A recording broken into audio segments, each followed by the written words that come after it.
In this lecture, we will study John Milton as an English writer and English poet. John Milton एक famous English poet थे जिनका birth 1608 में हुआ और उनकी डेथ 1674 में हुई। ये इंग्लिश पोएट होने के साथ साथ एक रिलीजियस थिंकर और सिविल सर्वेंट भी थे।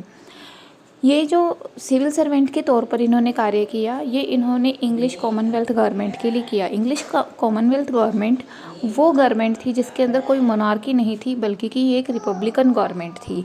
ये इस गवर्नमेंट का जो पीरियड था वो 1649 से 1660 तक का पीरियड था और इसी दौरान जॉन मिल्टन ने सिविल सर्वेंट के तौर पर वर्क किया।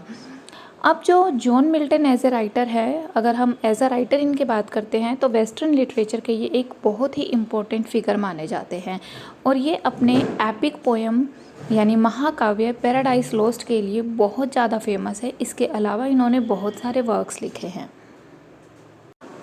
एल एलेग्रो एंड सेकंड पेंसेरेसो, ये जो दो पोएम्स हैं बहुत ही फेमस रही हैं। ये दोनों पोएम 1645 में सिविल वॉर के दौरान जब राइटर ने एक कलेक्शन लिखा पोएम्स का जिसका नाम था poem of mister John Milton, तो इस कलेक्शन में दोनों जो फेमस पोएम्स हैं ये पब्लिश करवाई गई और 1649 में इन्हें कम्प्लीटली इग्नोर कर दिया गया या अधिकतर इग्नोर कर दिया गया।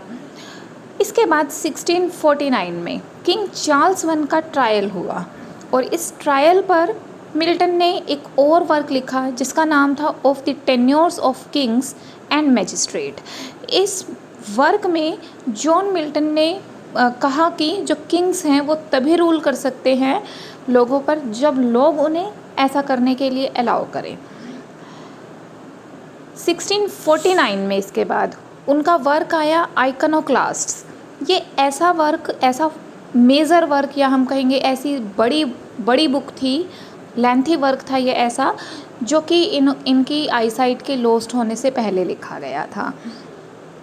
ठीक है, 1652 में ये जो राइटर थे ये कम्प्लीटली ब्लाइंड हो गए और इस वजह से ये बहुत ही अनहैप्पी भी थे।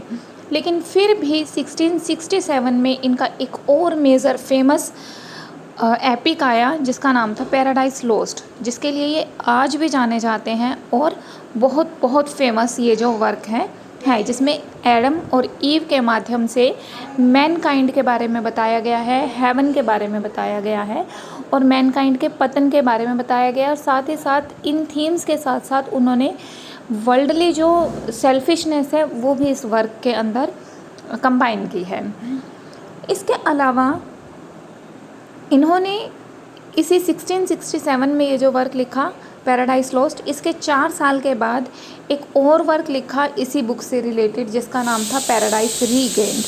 पैराडाइज रीगेन्ड जो है वो एक ऐसी स्टोरी है जो बताती है कि किस तरह से मनुष्य सिंफुल हो गया है या पापजन्य हो गया है और जीसस क्राइस्ट ने किस तरह से डेविल्स के साथ जो बैटल होती है वो विन कर ली।